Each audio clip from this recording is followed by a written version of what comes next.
So I'm delighted to introduce Francesca De Angeli from the University of Cambridge, who's going to open the session and give a general overview of the Gaia mission and DR2 and show us some of the science highlights that hopefully won't be covered by everybody else this afternoon and later this morning.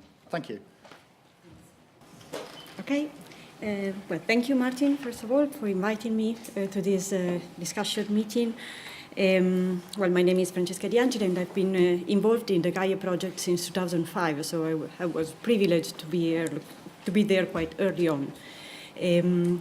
First, well, before starting, I would like to point out the obvious. The results that are included in DR2 are the product of a very large group of people.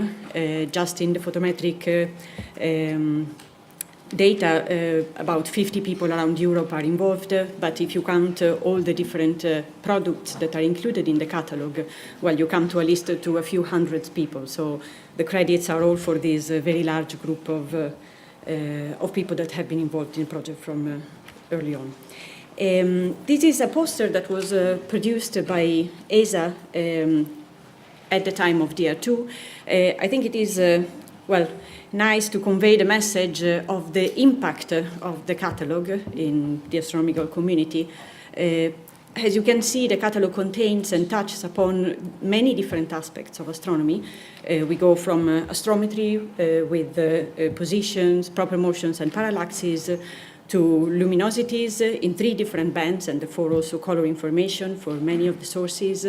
We have astrophysical parameters for many sources down to magnitude 17. And we have other products such as variability analysis, of course, radial velocity for the brightest sources, and also down to solar system objects. At this stage in the mission, some of these subsets are limited in number, some artificially, like the astrophysical parameters was cut to magnitude 17, but more parameters will be available in future releases, of course, within the constraint of the design of the instrument. This plot shows the distribution in magnitude of these different subsets. Here, while you have in purple, the purple line shows the bulk of the catalog with with positions and luminosity in the G band. You can see that with respect to DR1, which is shown in yellow, we have a better defined faint end magnitude limit and more complete down to the faint end, but in particular also the completeness is much improved also at the bright end, which is where we suffered a little bit in DR1. You can see that other subsets, some of the other subsets do cover the full magnitude range, basically variability does. There are others like the astrophysical parameters, as I mentioned before, that were cut artificially at magnitude 17. And then the radial velocity subset only covers the brightest sources for the moment. It will go down to fainter sources later on, but will never reach the limit of all the rest of the catalog. A few words about the completeness of the catalog. Well, it is well known that the faint end magnitude limit is not homogeneous in the whole sky. So you can see that from the left plot, top left plot, which shows the distribution in the sky of this faint magnitude limit. You can see that along the galactic plane, and in particular towards the galactic center, this is somewhat brighter than in other regions. And of course, you can still see very clearly the imprint of the scanning law. On the right, instead, you see, an example of one of the few patches where we have severe incompleteness. These are usually in dense areas. This is a cluster, globular cluster, where you can see there is a small patch with little data available. I mentioned already that the completeness has improved at the bright end, and also one other aspect that should be taken into account is that some high proper motion sources are missing from the catalog. About 20% of sources with proper motions larger than 0.6 arcseconds per year. In all these aspects, we can really expect to see improvements in future releases. As well with the spatial resolution. So the plot on the top, on the left, shows, gives an indication of what the spatial resolution is. In red, you can see the curve for DR2 and for the G-band and astrometric data. You can compare that with the DR1 results, which is the black curve. So you can see that resolution has improved. We are basically down to 0.4, 0.5 arc seconds. Of course, that limit depends on magnitude. This is shown on the plot of the, on the magnitude difference between the components of the multiple system. This is shown in the plot on the right.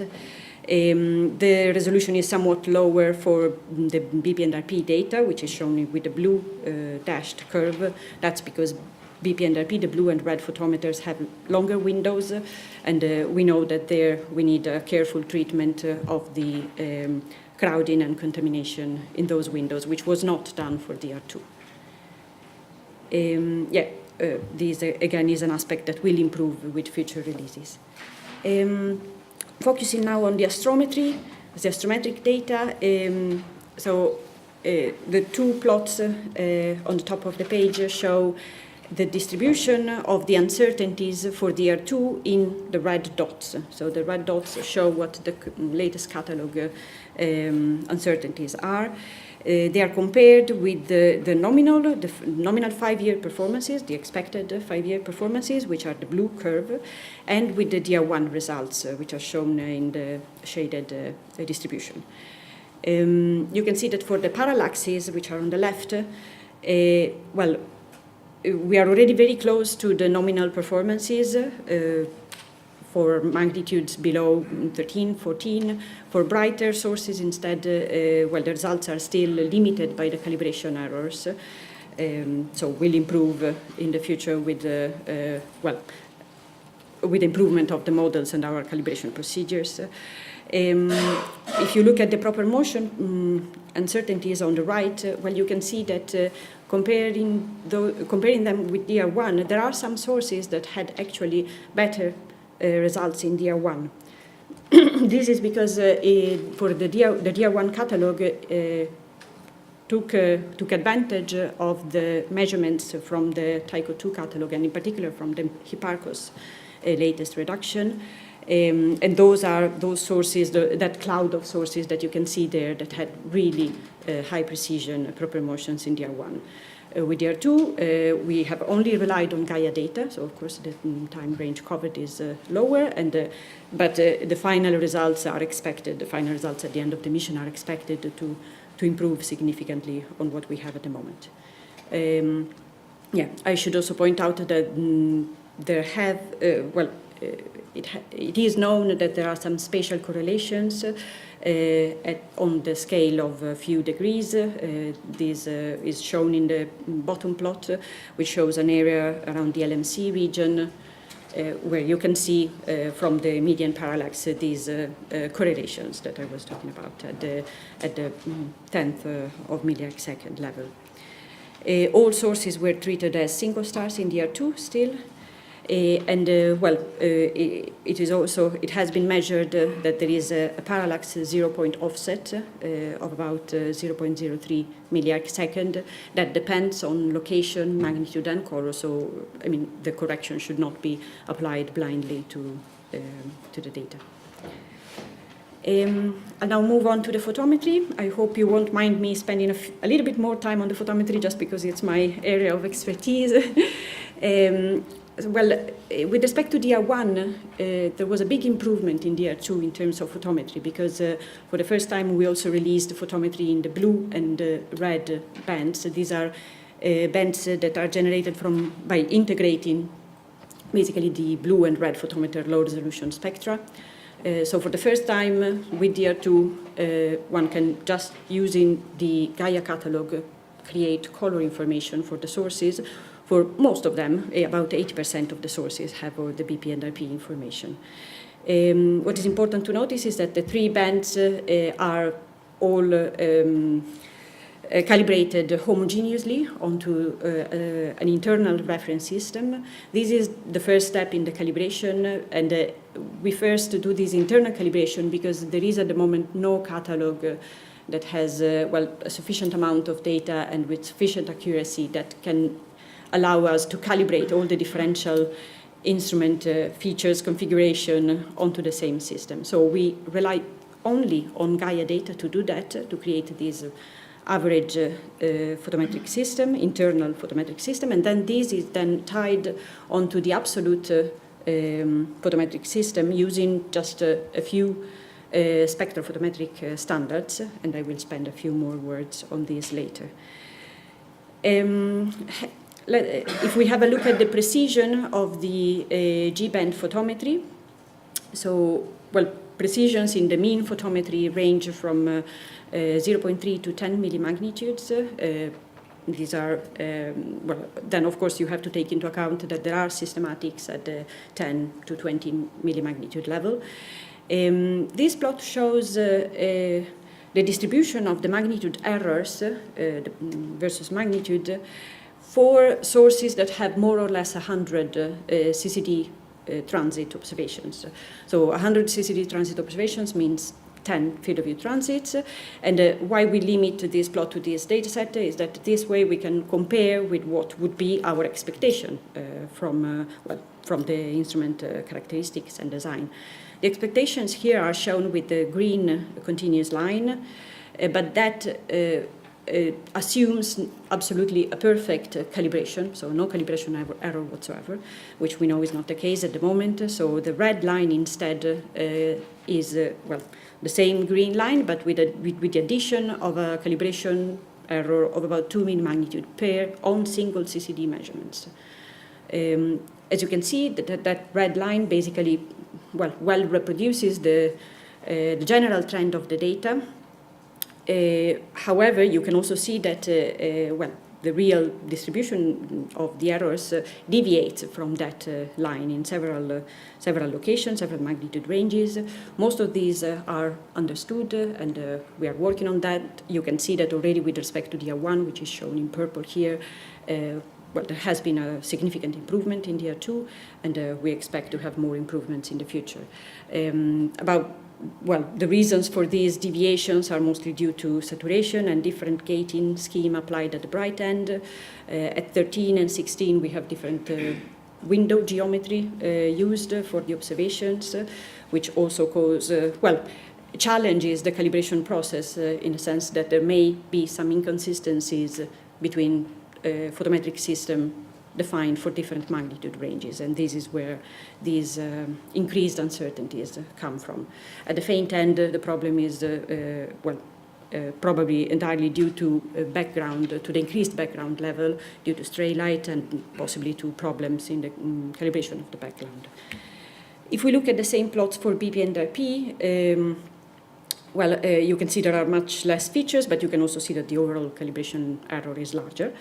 So, of course, that hides, in a sense, possible features.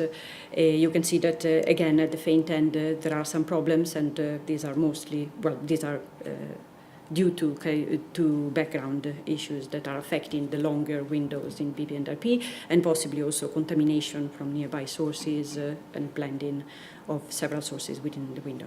I should also point out that, we are looking at these plots, but in fact these are not fully representative of DR2, because in DR2 the average source will have about twice these many transits. So, of course, the errors, then the uncertainties decrease accordingly.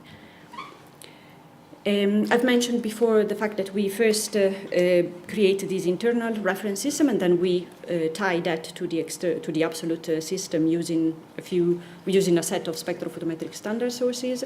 Together with DR2, this external calibration was provided as a set of passbands and 0 points.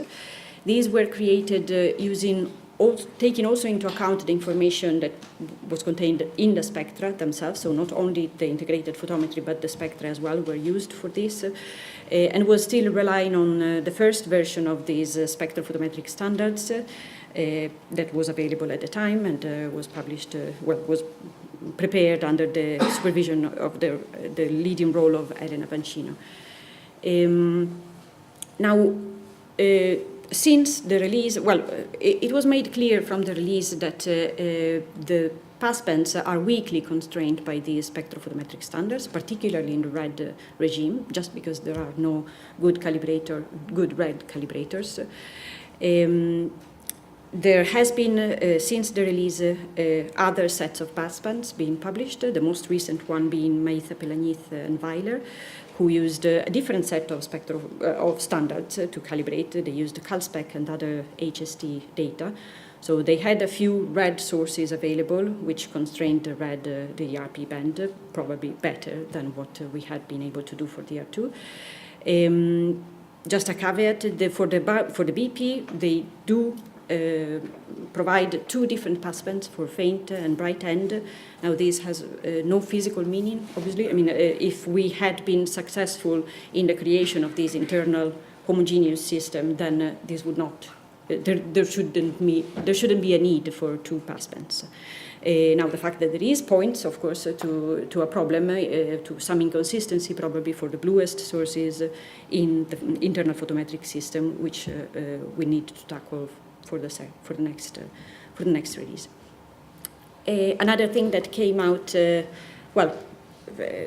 in fact, was already visible in the papers that came out with the data release, but was also pointed out by Meitha, Pelanith, and Weiler, and Casagrande and Vandenberg, is that there is a magnitude term in the G-band photometry.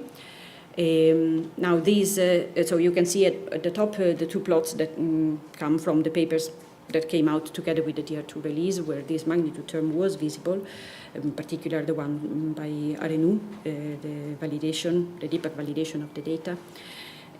However, Meitha, Pelanith, and Weiler, and Casagrande and Vandenberg provide also some a functional form, a formula to correct for this magnitude term.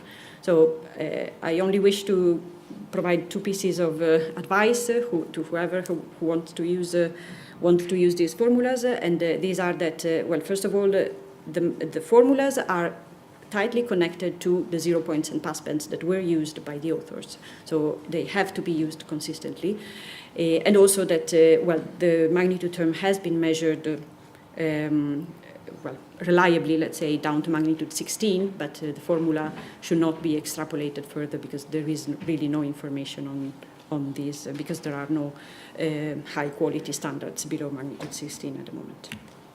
One caveat also on the BP and IP photometry is that we know that, well, I've mentioned this before, the BP and IP photometry uncertainties are larger than for the G-band, but in particular, we have seen that there are issues related to the background and contamination in dense region and around nearby bright sources, particularly, of course, for faint objects. So what we have tried is we have tried to come up with a metric that will be useful for people that want to use the BP and IP data to understand how reliable this is. And this metric is what we call the flux excess factor. So this is simply the ratio of the sum of BP and IP fluxes to the G flux. If you remember the passbands, well, you can see BP and IP in blue and red here compared to the G in green. Well, you can see that they cover more or less the same wavelength range. And so this ratio should be really close to 1. It can be it can have slightly larger values for very red sources because there is a little bit of more flux from the RP band than in the G. But overall, the left plot here shows the distribution of these excess factor for a selection of sources. The vast majority of sources lie on the bottom edge. But you can see that there are also some very large values of these flux excess factor that are not realistic and show really that there is a problem in one of the bands, and we believe the problem to be in the BP and RP photometry. The plot on the right shows a sky distribution of this flux excess factor. You can see, of course, most of the problems lie on the galactic plane, but also you can see a clear imprint of the zodiacal light, for instance, which is, again, diffuse background that has not been properly and fully calibrated out. Okay, so now we move on to other subsets in the catalog. Well, radial velocities, George Seabrook will give a talk later on this morning, so I will really fly over these couple of slides. Radial velocities were included in the data release. There are radial velocities for 7 million sources down to magnitude 12, more or less, in RBS. This is more than all other radial velocity surveys ever. So, and it's unique because it has full sky coverage. The precision also of the results is really good already. It's already exceeding the mission requirements at the bright end, which was 1 kilometer per second. And you can see here on the right, showing the median error on the radial velocities. And you can see that for bright sources, we are already well below the 1 kilometer per second. Okay, so that's it, but I'll leave George to expand on this, and I'm sure he will. The variability analysis that is also included in the catalog was done on a selection, a run on the entire catalog, and it identified 550,000 variables. These were also classified even when only 2 transits were available, so 2 plus transits was the minimum requirement for the classification to take place. But then there was also a more detailed analysis that was done on sources that had at least 12 transits. The results of all these are published in DR2, and also light curves in all the 3 bands are included in DR2 for all these sources. This is the only epoch photometry that you get in DR2. This is just a nice plot that is in one of the science demonstration paper that shows a selection of the variable sources with their actual epoch photometry. So you can actually see the movement of these sources in magnitude and color on an HR diagram. Classification can also be done just looking at the inclination of these lines, so do they vary more in magnitude or color, and it's just such a nice plot. Then we move on to astrophysical parameters. So for DR2, astrophysical parameters were only determined using the broadband photometry, G, BP, and IP, and the parallax information. Now, of course, there is a quite strong degeneracy in the effective temperatures and extinction values in these broadband colors. So fairly strong assumptions were needed to actually come to the determination of the astrophysical parameters. Effective temperature is provided for the entire set of sources down to magnitude 17, which is 160 million sources, and a fraction of these also have estimates of extinction, luminosity, radius, always based only on the photometric and parallaxes data. The results of these these astrophysical parameters need to be used with care. The uncertainties on these parameters are quite large, the 300 Kelvin for the effective temperature, half a magnitude for the extinction. So the single values are not very useful, but the catalog should be used more in a statistical sense and looking at distribution of these quantities rather than single source parameters. In future releases, the parameters will be derived also using the spectral data, so of course more information will be available then, and better precision is expected, of course. The final subset is the one for the solar system objects. So for the solar system objects in DR2, the results were only given for a pre-selected list of about 14,000 SSOs. So these were mostly well-known objects, but they did try to cover all the different broad categories of these objects. So you have near-Earth asteroids, main belt asteroids, Jupiter Trojans, and trans-Neptunian objects. They're all well represented in this subset. These plots show the post-fit transit level residuals. On the left, you have the average residual per transit that gives you an indication of the accuracy of the orbit reconstruction of the epoch astrometry really for these objects. And on the right, you have instead the standard deviation within a transit of the various measurements, so it gives you an indication of the precision. Well, this plot already showed that the Gaia data for SSOs is the best that has been obtained so far at optical wavelengths. For the vast majority of the sources, the residuals are well below 5 milliarc seconds, and this has to be compared with previous uncertainties that were ranging between 150 milliarc seconds to 2 arc seconds. So it's a vast improvement there. Also, well, in the orbit reconstruction for these asteroids, we are also doing very well. So this is a plot showing the distribution of the uncertainties in the semi-major axis of the orbits of these known asteroids. In orange, you have the distribution of the DR2 uncertainties. In black, you have what is considered the state-of-the-art for these objects. In red and blue, you have simulations of what are the expectations for these uncertainties after a 5-year mission and a 10-year mission.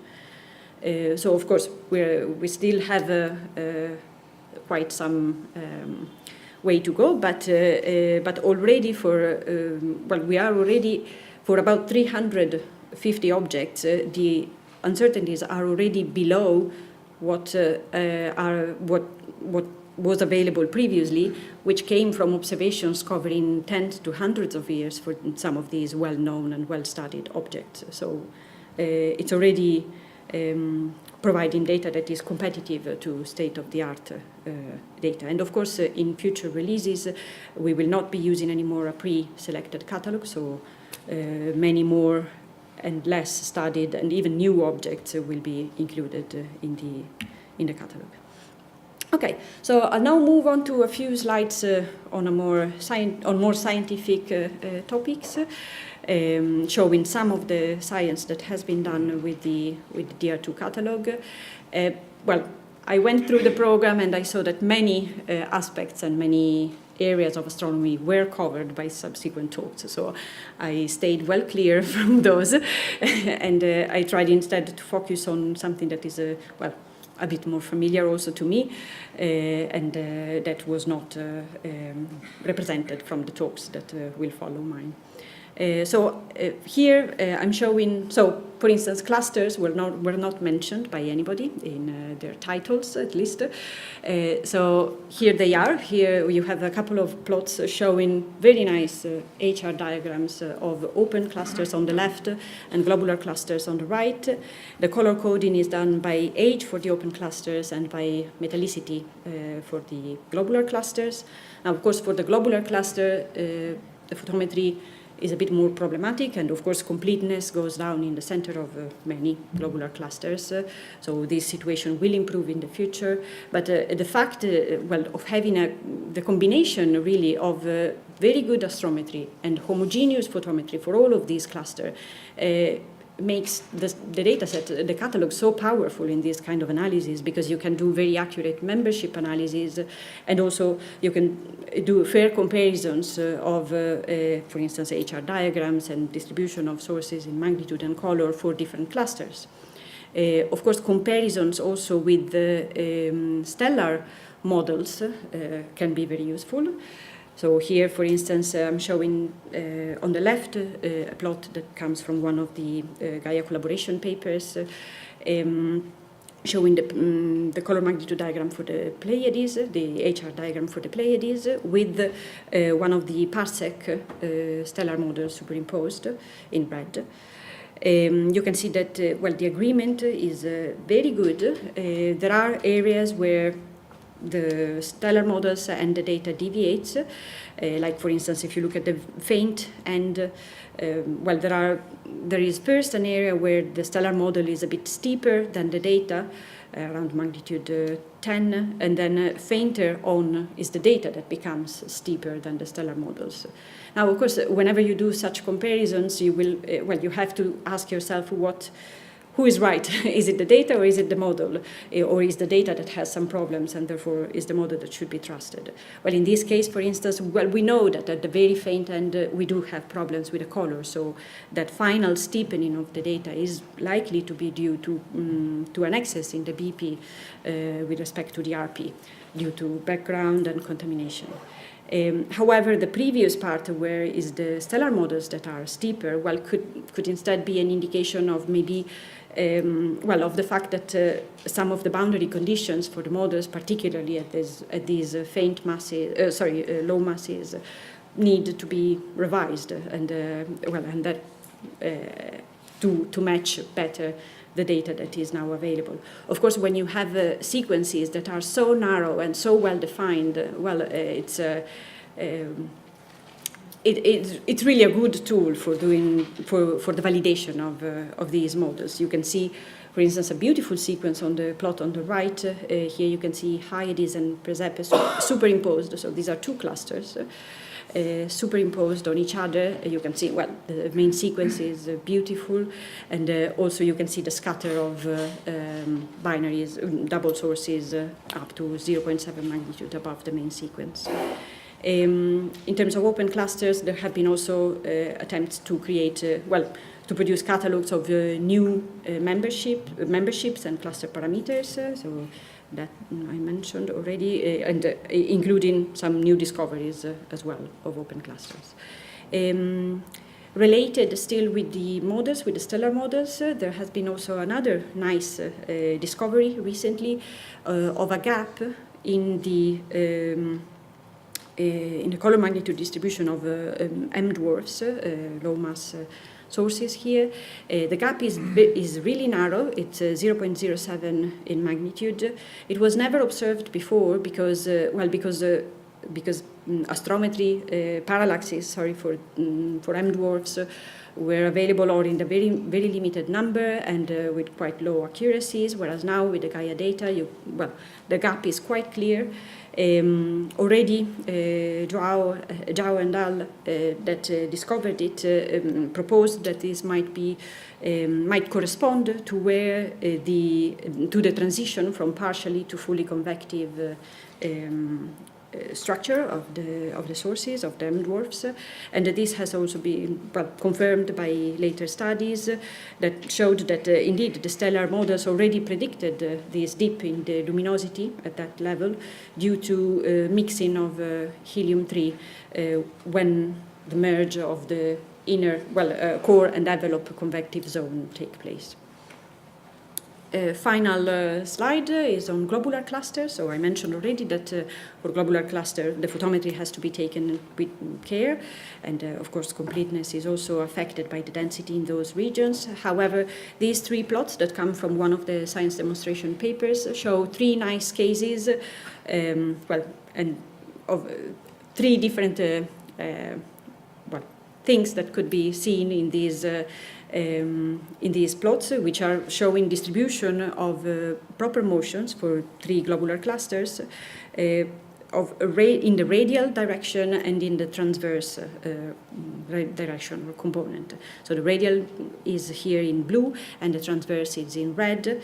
You can see, in the first case, 6656, it's nice to see that the transverse component clearly show a signature of the rotation of the cluster.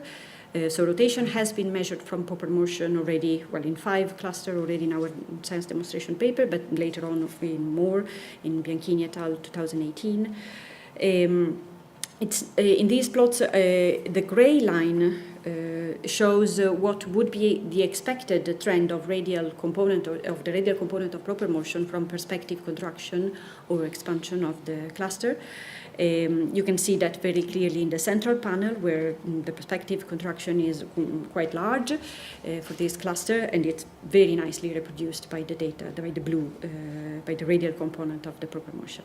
And finally, the last case is for NGC 3397, which is a core collapse cluster, and I believe this is the first direct measurement of the expansion of the halo. You can see that in the radial component that is tipping in the halo region. And that's it. So, again, yes, it's a great catalog, can be used for many different projects and investigations in astronomy, as we will see later today. Always remember to acknowledge the work of the many hundreds of people that work on that. And I'm here for the whole day, so if there are questions or other specific issues, I'd be happy to discuss.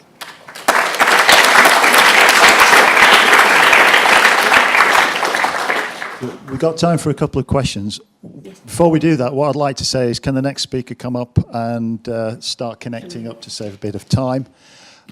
Because we're streaming and recording, please don't ask the question until you've got the microphone in your hand. And also, it would be beneficial if you could actually say who you are. Peter.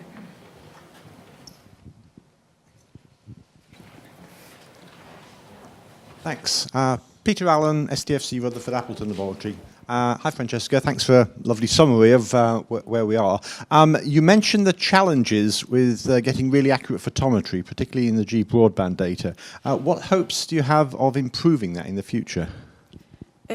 Well, already in this cycle that we are now already doing of operations in preparation for DR3, there has been many improvements, starting, for instance, from the treatment of saturated samples in Windows, the fitting of the PSF and LSF, which has much improved because of color and AC rate dependencies that are now taken into account, as well as time variation of the PSF LSF. All these were not in place for DR2. So we know, well, we have great hopes for these improvements to really help. Of course, we will also, the calibration of the G-band, of course, is color dependent, so it does rely on the BP&RP. So also the inclusion in the BP&RP processing of contamination, of treatment for contamination and blending will help also the calibration of the G-band. So we are hoping for that also to have a significant effect. Just time for one more. Neil Tanvir, University of Leicester. I just wondered, is the binary fraction that you saw in your HR diagram there, is it as expected, or is it still the case that you'd expect some binaries to be selected against making it into DR2 due to their motion being hard to disentangle? Well, as I mentioned before, the resolution is not yet, well, I think it will improve, in future releases, even for the Astrometry and G-band. This will be because of a better treatment of crowded observations. So, and of course also with magnitude, with if you saw from my third slide, I had a plot showing that the resolution is not constant depending on the magnitude difference between the two sources in a pair. So that also affects. So.